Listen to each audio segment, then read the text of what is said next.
বর্তমানে এটাই বাজারের সবথেকে ভাইরাল একটা ডিভাইস, কারণ এখানে অ্যাপেল এয়ারপডসের মতো একটা বাডস, যেটাতে একটা ডিসপ্লে দেওয়া হয়েছে। শুধু ডিসপ্লে না, থাকছে অসংখ্য ফিচার, যেমন এটাতে গেমস পাচ্ছি। দেখেন, এই গেমসগুলো কিন্তু আমরা সবসময় আমাদের ফোনে খেলেছি, বাট এখন এটা অ্যাপেল এয়ারপডসের একটা ডকে আপনি খেলতে পারছেন। মানে ইমাজিন করতে পারতেছেন। এখানে আরেকটা অপশন আছে, সেটা হচ্ছে মিউজিক কন্ট্রোল। মিউজিক কন্ট্রোল করার জন্য এখন কোনো ধরনের ফোনকে বের করতে হবে না, জাস্ট এটাতে ট্যাপ করেই আপনি প্লে পজ করতে পারবেন। ইভেন আপনি সং চেঞ্জ করতে পারবেন। দেখেন, আমি ইউটিউবের ভিডিও কিন্তু চেঞ্জ করছি একটার পর একটা, আর এটা খুব ফাস্ট হচ্ছে।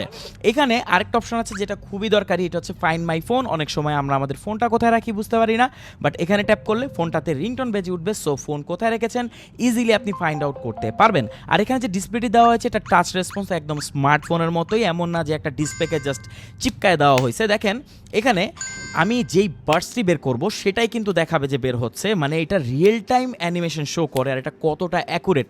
এখানে আবার টাইপ সি পোর্ট দেওয়া হয়েছে একদম লেটেস্ট অ্যাপেল এয়ারপডসকে ফলো করার জন্য। এটাতে আবার স্পিকারও আছে। মানে ভাই কি বলবো, সমস্যা একটাই, স্টক খুবই কম, এটাই একটা প্রবলেম।